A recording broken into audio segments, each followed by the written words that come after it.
Soda ya solo esengeli akufa na bitumba. Alors, soki ngai na okufa na este pour na oteya évangile ya Christ. Mabeza. Mboka wana même kimi ekoti ezosenga ba service sacerdotal eleka na mboka wana parce que makila ya peuple esopana na mboka wana. Oh, ami ya moto, makila eza sacré. Mais pourquoi yo ministre au détourné 200 millions? Mais c'est la sorcellerie consciente. Alors, on a kosenga na gouvernement oyo, na parlement, attaquer un homme de Dieu, et sengeli pe pota loi, y a condamné à mort. Adam et Ève, tango babuka ki mibeko, Nzambe ayokela ni bango atiga bango na jardin. Tolo mola na moto na biso makambo Nzambe na makambo ya vie. Nzambe alingi aloba a fuli esprit ya basainwa na kati ya ba Congolais. Alors, Congo eza na ba fondement, mais Zaïre ezaki na ba fondement. Mesmo no deserto, ele nos protegeu. A bondade do Senhor nunca esquecerei.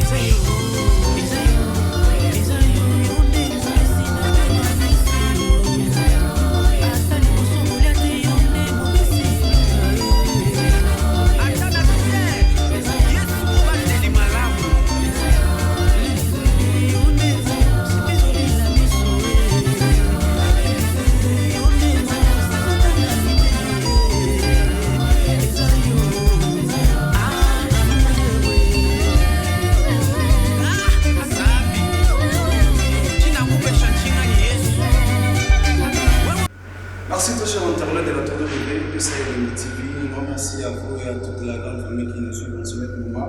Aujourd'hui, Capatoile, Sahel de patron, Julien Equalizer, de PBA, Londres. Pourquoi pas dire un grand merci à toi, Stone Alberto Kalele de Paris. Bon séjour à toi depuis LDA Londres. Un grand merci, un plaisir, donc un souci. Voilà. Nous continuons toujours notre séance avec la deuxième partie avec l'apôtre Junior, celui que vous savez très bien. Donc, nous tous ne sommes pas posé les visions. En tout cas, il faut toujours rester connecté dans cette émission parce que vous aurez plusieurs détails qui vont signifier la différence. Il y a l'auto, il y a la vision, et puis voilà, il y a la prophétie qui va être par là. Pour me décortiquer sur la langue, on ne sait pas, avec moi dans une émission, on va déborder tout quota au bel émission la mission, Aristote Matimo, de balancer spot publicitaire pour la maison, le Chamaya, Marcel de Luc, la grande dame, et Fifi la Lucière, et puis on est souvent la consolidée, Aristote Matimo, en tout cas, on est bien la mission, Porte Junior, de balancer les marques, à protection dans le plateau. Merci.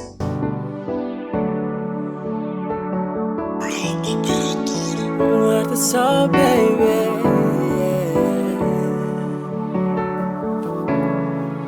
Hoje a noite é fria e a lua brilha e as estrelas cobrem o céu de tanta luz. Mas o teu sorriso é a cor do meu mundo.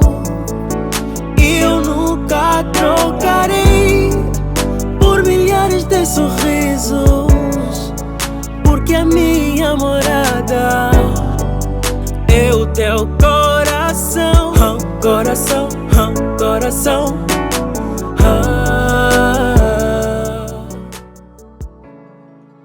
Teu sorriso é a Olaboya ebele awa na loja Mayamba Amour Family. Biloko eza ebele d'après moko ya bien ba TV ba tasi bilamba ngao na sombi yango oyo biloko eza vraiment ba qualité mo kitoko para que o vento não a possa soprar e apagar, pois tu és a que me faz feliz e para sempre vou te amar.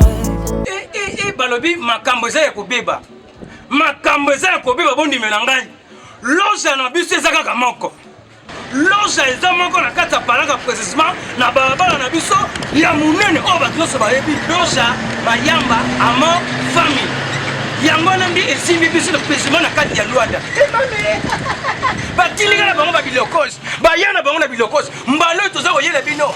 précisément bokomona ba jeu de bao ya malonga ba radio ya kanda télévision ya bien bilamba ya bana ba sapoti ya bana ba chakosi ya bana et précisément pe bilamba ya ba mama odra ya malonga mfunga upoza na posa ya nini macho mazali pois tu és a que me faz feliz e para sempre vou te amar.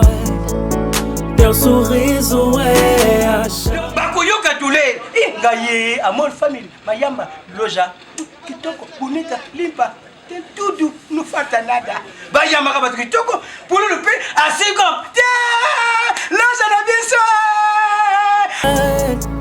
Pois tu és a que me faz feliz e para sempre vou te amar. Modèle batasi wapi bambidiko wapi bongo basani kutu koloba te bongo soki totali banzungu koloba te bongo basaka me mama loja mayamba amora tv nyonso ezali mwasi nde super wax mwasi nde hollandais mwasi nde java na simbi po ekati nga motema papa alinga kolata kitoko tala modèle ya chaussure tala eza na talu ya moke nakende kotala oyo bana ngolo balobaka tashiste boneku talanga tate me naza kolela natala boneku. J'espère que ça dit plaisir pour nous, surtout et surtout donc sur le moment on a tout l'espoir et pourquoi pas dire merci à toi Richard Pembele depuis Irlande on a beau sanité donc c'est le garçon en boucle. Merci à toi Papi Matala à tous on a prévu bonjour à porte du monde. Bonjour international Kabal. Santé. Très très bien par la grâce de Dieu. Et voilà l'actualité est à dominer par rapport à vision Zambé a fait ça qui et voilà la lutte côté belé moi vous avez comprendre que on a raté et là on est ça avec tout ce temps ma opportunité il y a vision mon cas mon frère Nanyo ma frère on partage même parole bazal bazal lutter sur ya mais ça la oui, Zali Kaonte Amabe, dès la première partie. Ceux qui voulaient Boluka, Monte Amabe, Bolukamo et Peba Pasteur, par Ombedi. Et voilà, mais comment bien nous testons que nous avons dans le domaine, nous avons vendu sa mission, la fraternité qui se soit avec toi, n'est pas la mienne. Et voilà, nous avons fait sa mission pour millions et nous avons fait sa mission surtout entre nous. Voilà, mais comment est-ce que nous avons soit administrativement, nous avons bien, qu'on a peuplé et puis Kalobi, et quand on a trois pour nous c'est sous et aux vision et ça va critère niveau où nous avons mérité face à la vision.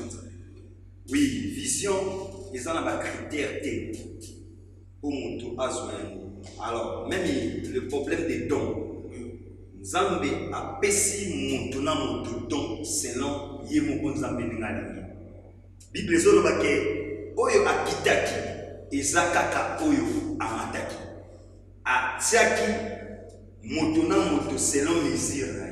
Alors, bitumba ya basala Nzambe ezali par rapport ya grâce pe don oyo moko na moko azana mo.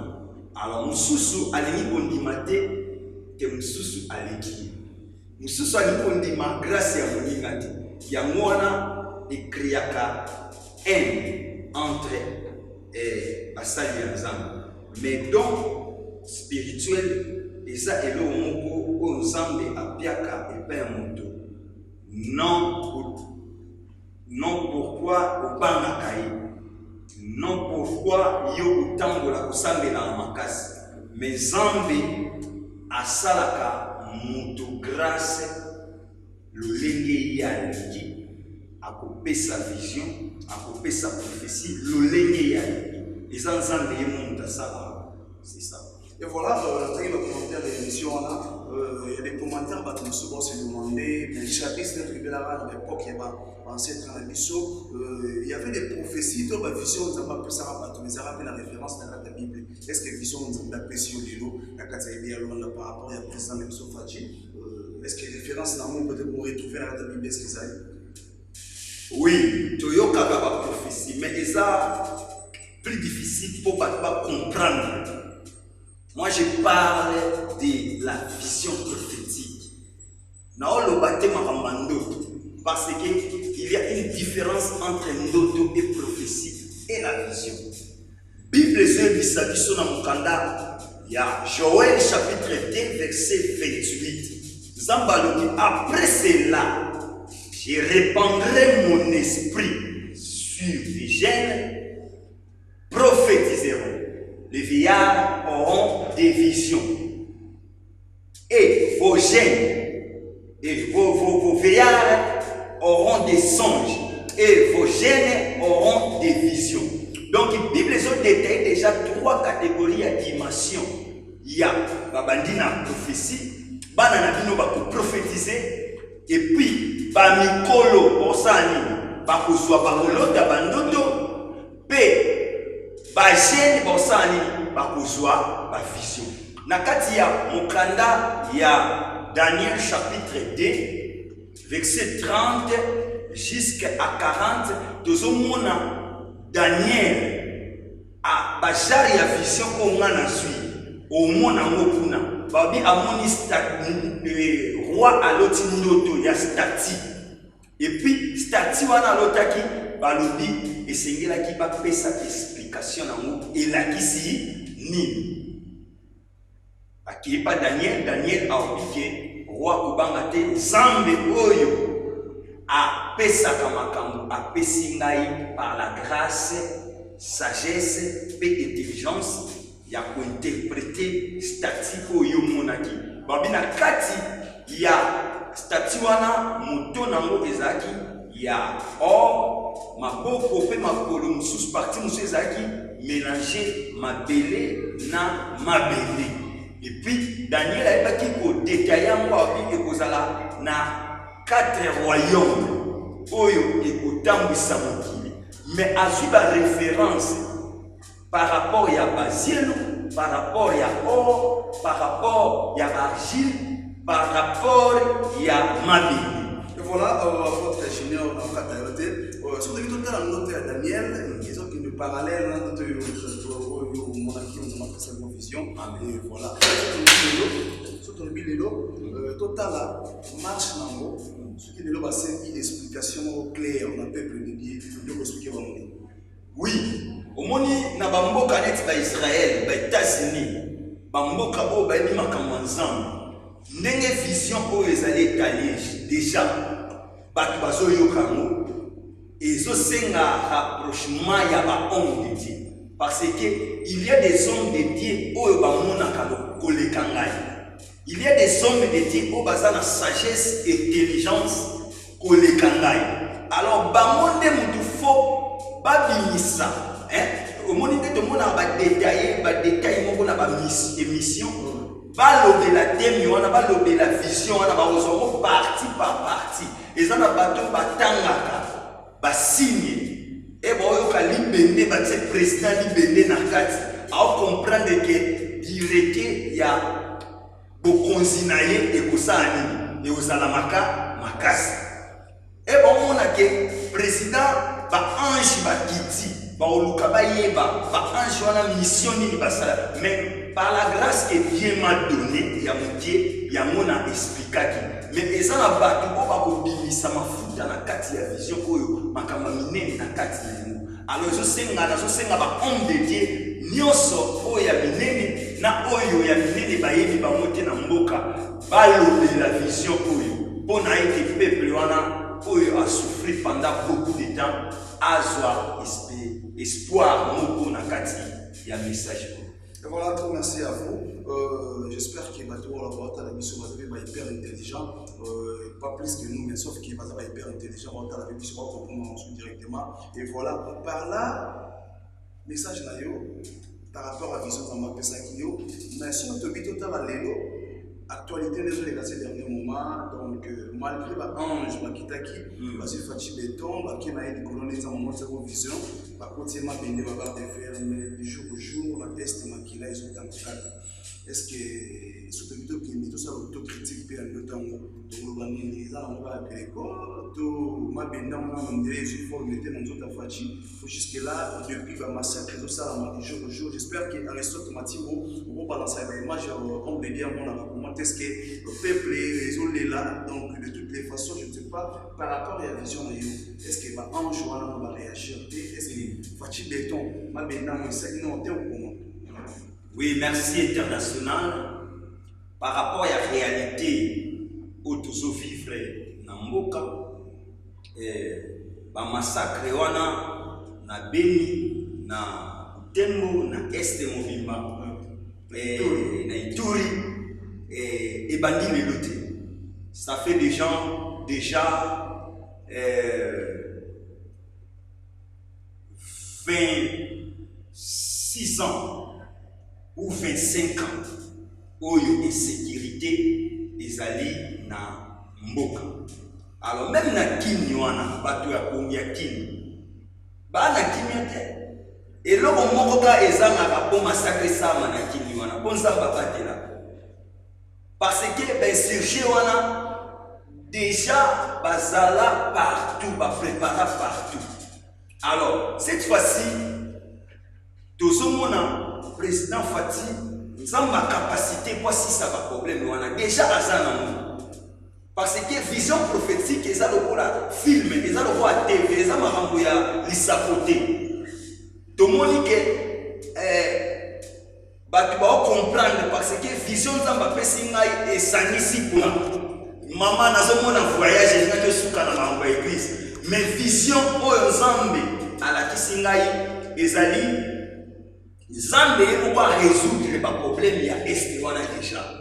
Peto komona na ba arte au président Fatia Osala ako tia point et des solutions besoin ba ebi sa biso so ki guerre et komi makasi c'est que guerre wana et komi na suka ndenge ba oboma ndenge ba so continuer ko boma bato bazali ko tumba banda kwa bato na ko ebisa yo attaque un apôtre de Dieu que après 2 ans, au monde a un problème, on a peuple à est et on a besoin kimia moko on a nous pas parce que Nzambe à côté Nzamba salaka à travers un monde. Nzambe na likambo ya est jamais toko bondela mbala moko miracle sali non Nzamba tomboli président Fati. Nzambe a capacité mboka et autant la sikoyo et na dimension sous pour couper sa solution n'a pas problème à est. To garder Kimia, to sambe la mingi, to soutenir le président n'a pas prié, ba engagement nyo so pour soi, zamba zata tinaye, oti peuple wana azoki. Et voilà, l'apôtre tout le monde a l'église là, tout le monde a loin na Kinshasa, na Angola partout. Dans le pays, dans le Afrique, mais tout le monde a la peuple, il y a Est, il y a tout. Pourquoi pas qu'on a installé pour tout le monde a la campagne, pour la campagne mais pourquoi pas que le pasteur pour ça la sacrifice pour s'engager à faire une centaine ou cinquantaine de personnes qui est donc qui va rendre médier pour installer des sièges dans l'église, pour dire voilà, peuple on est dans la besoin bénéficier que dans le terre là et pourquoi pas la part de nous ça la paix million on est pour ça la œuvre il y a bien au peuple pour profiter de mon on a œuvre biso tous en avance il y a pour ça la makambo koleka gouvernement ou isa physique parce que biso les osengaka teto kende kuna na Beni na Est même na intercession na biso ndenge to intercedaka to bondelaka pona mboka na musika tant to obela neti to loba makila ya Yesu Masia et bomba peuple wana et pesa ba motinya to komi déjà mais gouvernement peut comme kuna faut pas kotana na parlement ba docter ba loi moko boye na ba loi wana nde ba kozwa engagement et puis na kati ya makambo wana ba infiltrer bazali na armée ba tête bazali na gouvernement bazali na gouvernement oui tu es bien makambo wana nyoso siko soit siko biso na kati ya intercession église po bondela pona est église wana bondela pona est église wana bondela pona est et ça mosala moko faut ko féliciter ngo est-ce que bien monde a yene net là aussi par rapport à la vision yo est-ce que ça va autant c'est auto commander dans mboka wana uchipe kimya na mudimu pour les visionnaires on avait ces derniers temps par le gouvernement trop mal dans la guerre au mission par-ci par-là ça va ressortir grâce à la terre nous avons dit mon landoto éclaircir clairement oui autant pour la tête au Dieu qui nous tient kimya na ndenga molimo voyager kokende ti kuna. Oui, soki gouvernement bengi ngai bapesi nga mission wabi yokende na mboka boye oteya maloba nzambe na okende parce que eza mission. Nous sommes des soldats pour nous servir pour notre peuple. Alors soldat ya solo esengeli akufa na bitumba.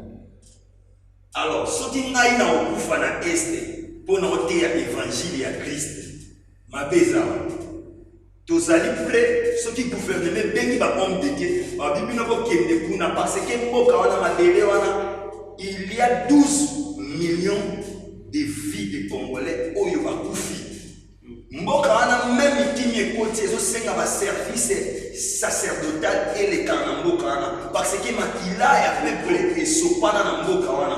Or ami ya moto makila eza sacré, eza sacré.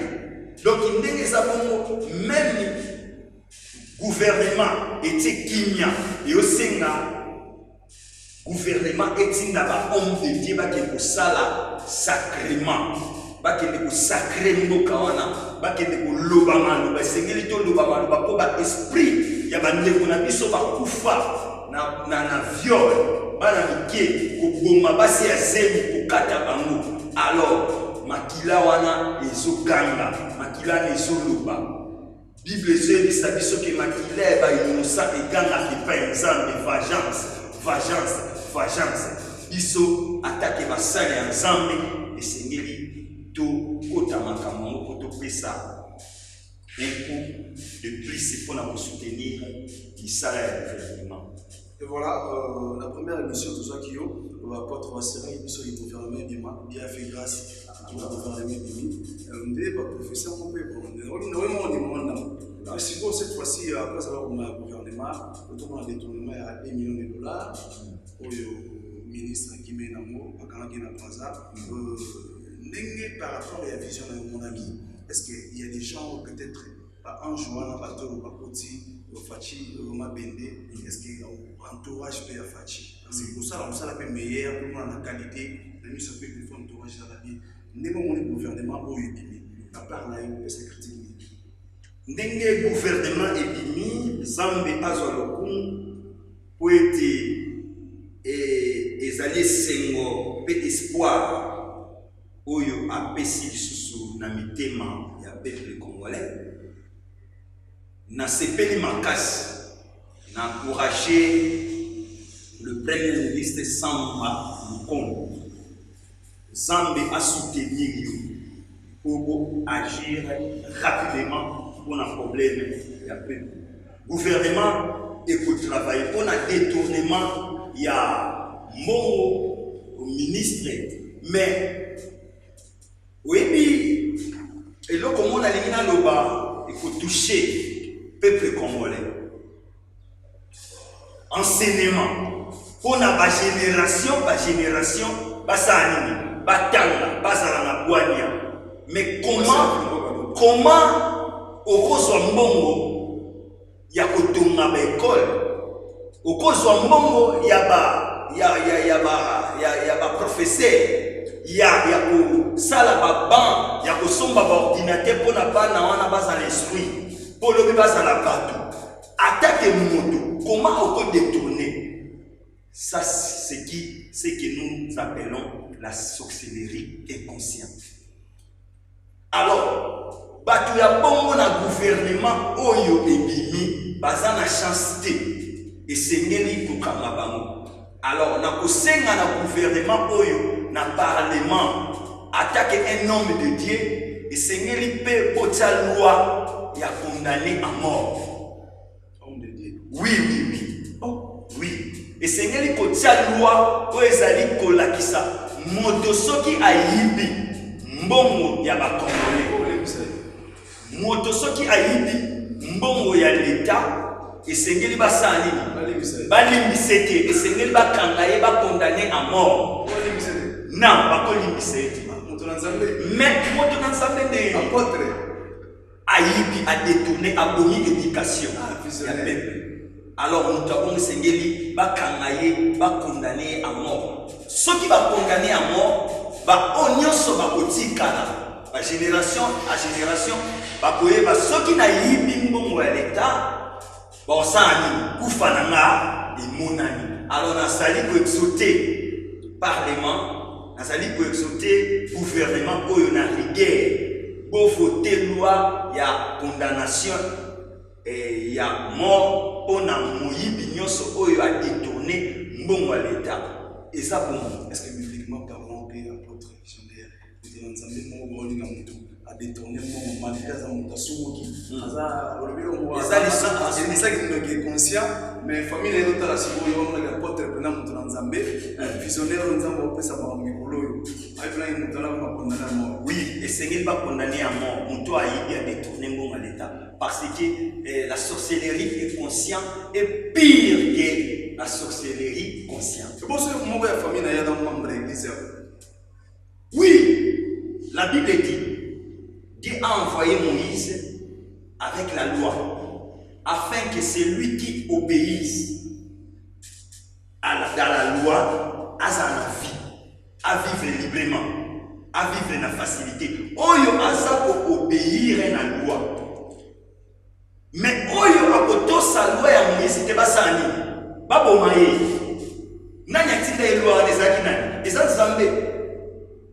La loi c'est la loi. Loi ezalina, loi epesaka vie, loi epesaka pe kufa. Soki mutu a délicia koki mibeko, esengeli kufa elalaye. Adam et Ève tango babuka ki mibeko, Nzambe ayokelaki bango mama, atikaki bango na jardin. Tolongola na moto na biso makambo ya Nzambe na makambo ya vie quotidien ya peuple congolais.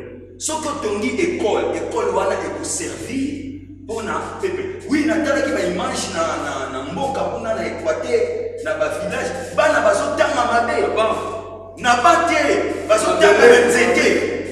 Bazotanga na nzete pe taper ça te. Mais comment ça fait-il pona au détourner? Est-ce que ba montant na ba 200 millions wana? C'est beaucoup. Ba 2 millions de dollars. Oui, salle oyo. Oto sana mo église. Et ça école à monnaie. Ba chrétien ba longwa na banda kuna ko basala ba okutanga usambela mais tala condition est-ce que gouvernement utafuta ngo est-ce que mutapesa mbongo moko na enveloppe pour pasteur afuta mais loko les organisations ozo ya baba to ba foyer ba famille to seni to bongisa mais pourquoi yo ministre au détourner 200 millions mais c'est la sorcellerie consciente. Parce que il faut qu'on tienne en prison, pas condamné à mort. C'est ça. Et voilà, très bien, nous chutons déjà. Un grand merci à vous. Donc, Fifi la plus à grande dame, de Koundé soit dans vos sanité, Malo de Vendor, mais mon Fifi Nico depuis Paris. Ça fait plaisir à vous. Tout bon, la mission, c'est notre moment. Voilà, là, c'est la porte régionale, on entend tout à la caméra. Ce qui est là, étant qu'on dit, le message de nos peuples, c'est un peuple de Dieu, tout va nous souffrir, et puis surtout, un peuple congolais, et surtout, le message qu'on va passer dans Zambie ou à Congo, et RDC, pour avoir une opportunité sur le talayo, voilà, un message mon direct, pas là-bas. Et puis, moi, remerciement, à bateau, un partenaire, au bazar musical, à qui se monte talayo, et n'a pas de tout, à tout temps, on a donné l'eau, les filles, la poussière, bazar tout le monde, et puis, mon message qui m'a dédicace sur ça, la famille. Oui, Nazali pour encourager le peuple congolais, nous sommes en espoir. Il ne faut pas perdre l'espoir là-bas. La première partie, c'est Zambé, Azola, qui le peuple congolais, le coup la désert, le coup la mabélé désert, il va vendre la kate. Le coup peut banzéter et où ta kate. Donc, le peuple pendant 60 ans, avant 60 ans et après 60 ans. À vivre dans l'abondance, dans la sécurité. Nous témoignons à Koukaouka. Mais ici, bino vous avez un espoir. Bande kuna biso bazali na Kivu. Ou bazali na Est Mobimba kuna.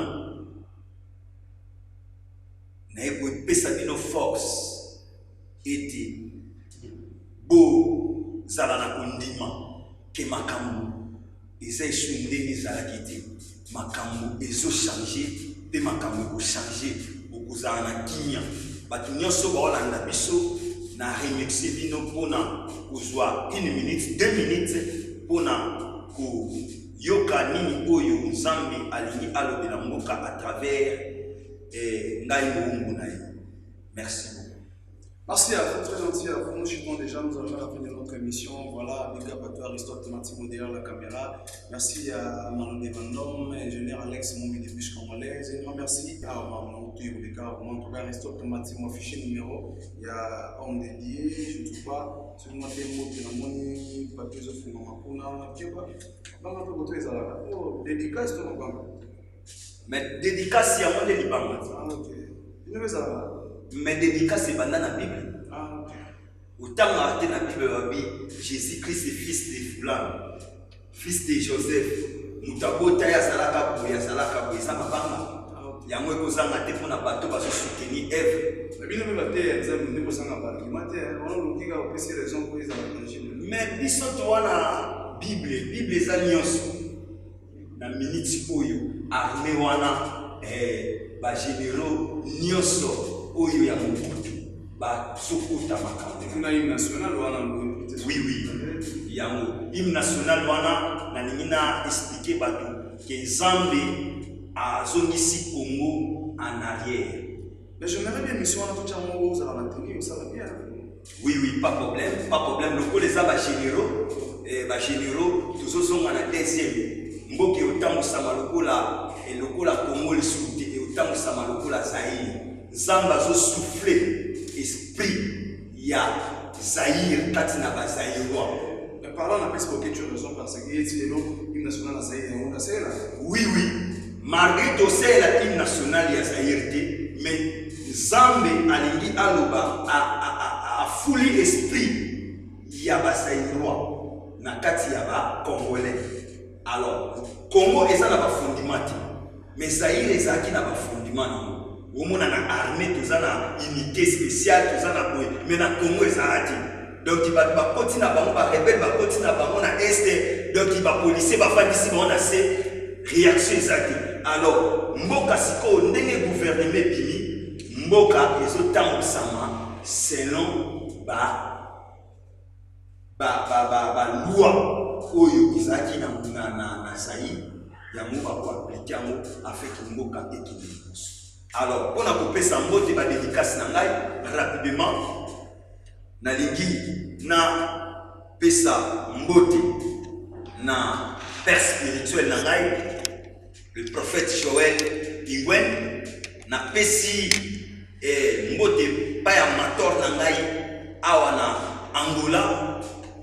L'homme spirituel oyo ayambanga pe afongole nanga motema le prophète Mies Antonio na pesi mbote epai ya Didi Kinwani groupe Diki malgré ayebi ngati menga na yebi parce que na soyé déjà na vision prophétique.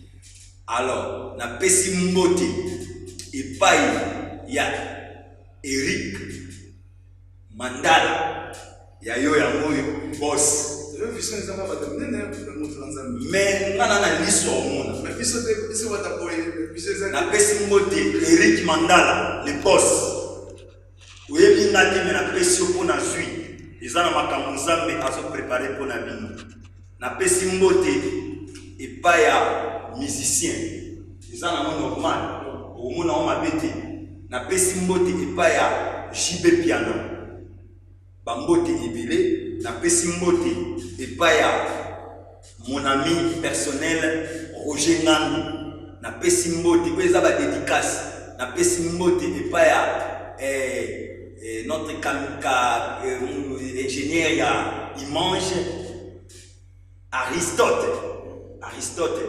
Basel ya yo ya moyo na pesi mbote na opesa mbote donc ezokoma mbala moko na pesi mbote epai ya MK Afande na pesi mbote epai ya président Yannick Poshi ya Luanda bango bato basombaka ba micro basombaka ba singa ya micro soki ekufi na église basutena Poshi ya Luanda mokonzi ya Luanda na kati ya congolaise. Parce que bah titre honorifique on a pas DJ, pas musicien, pas journaliste. Vous ne faites ça là.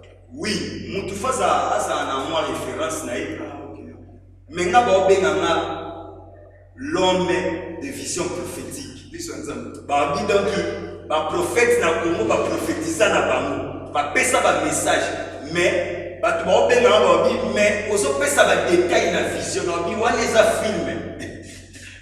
Eza film yo kani ni prophète ni na détailler ange Michael, ange Gabriel, asali ko bazuma bende. Eza film on a solo. Alors na pesi mote et pas aussi kwanza groupe Elonga. Na pesi mbote pe ba membre nyonso papa la di mbote ya ngoyo boso engo ekomela bino na ebike na mbala sima ba mbote koya fils Achuda Chires Bolila Yori Bolila et Patrick Foré bino nyonso na pesi bino mbote Nzambe apambola bino. Numéro na ma téléphone les alliés 00 244 935 10 94 97. Église des Swami na Golf Doge Luanda, Golf Doge, quartier Lichera, barrage ya Casa Kitumba, ce que Titi ou Bengi. Tous alliés pour nous soutenir bino. Vous en avez prière, vous avez délivrance, blocage, femme de nuit, et sorcellerie inconsciente, sorcellerie consciente. Tout ça, on a pour soutenir la famille Nyoso, Zambé, à Pambola.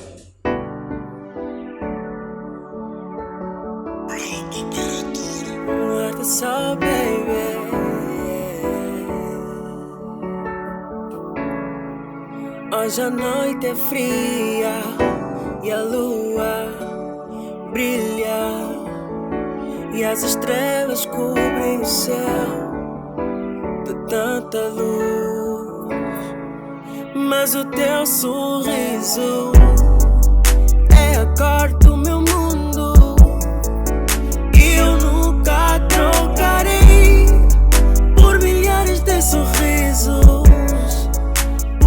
Et ta chère internet est toujours dans le cadre de la découverte, voilà. Tu me un peu de temps dans des sites différents. Bon, on a comment est-ce que Luanda comment et puis commerce ni lelo et on m'a redominé Luanda.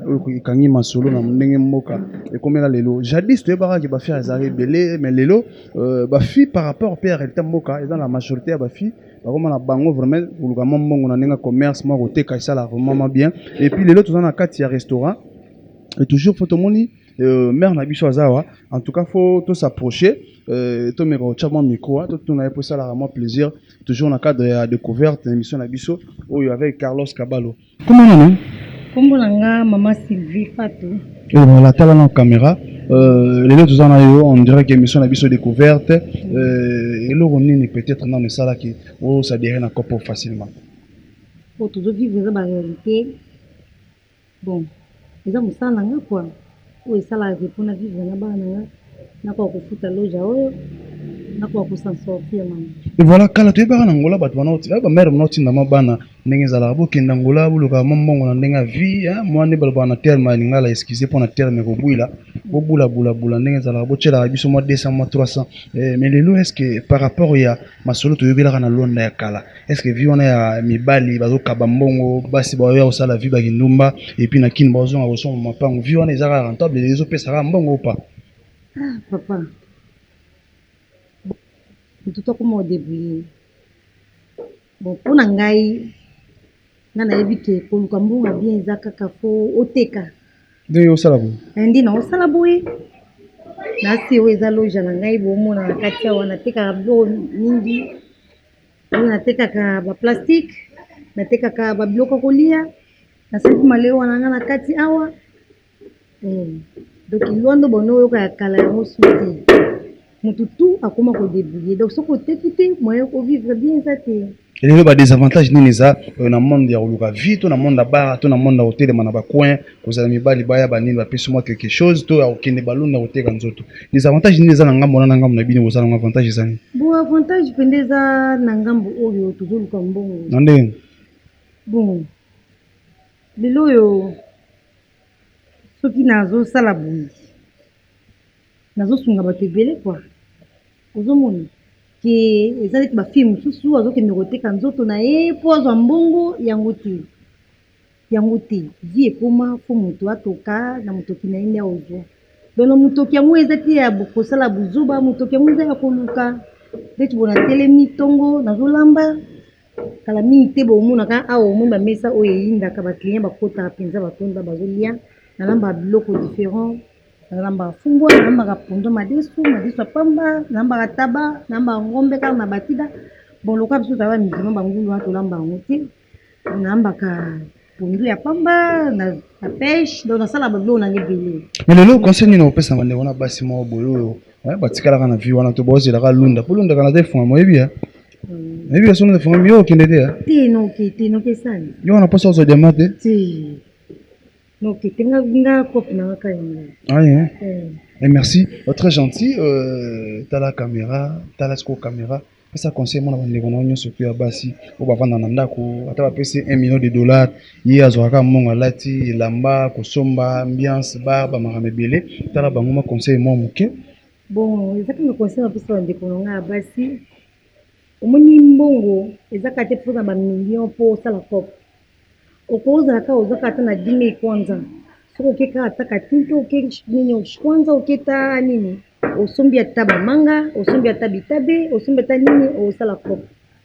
donc eloko ya liboso napesa bato ebele conseil liboso nani na commerce na yo fo kotia na nzambe liboso eloko ya liboso yango eloko ya motu kotia nzambe liboso na commerce na yo linga commerce na yo sepela kaka na oyo yo oza nango ndenga mpe nasepela na banda ngai na Luanda bayebi nga ke mama tangawisi kwa nga banda koteka tangawisi na ndo otambusa tangawisi asa wana tangawisi ya son na otambusa tangawisi lelo oyo nakomi mpe koteka boye nakomi na loja na nga naosala malewa donc eza kaka mpona lingi mosala na nga mingi bénéfice tangawisi yango esali lelo oza na loja boye mwa restaurant ok nde naza boye naza femme mariée nasala mariage na mobali na nga aza mwasi ya libala ok merci très gentil voilà talaka caméra madembote na batadame bato ya poto bon napesi bambote ebele na bao bayebi nga napesi mbote ebele na grand frère na ngai aza na États-Unis napesi ye mbote mingi na mwasi na ye ma bebe komi na ye Alexis aza na États-Unis napesi bambote ebele napesi mbote pa grande sœur na nga Siska Makumbu aza na Kinshasa na mobali na ye me napesi mbote ebele mpo bandeko na baza na Kinshasa bana tiango nyonso napesi bambote ebele ba gros bisous nga ndeko na bino Silva oyo bino boyebi na kati ya Luanda tala kaka. Donc, ok, merci.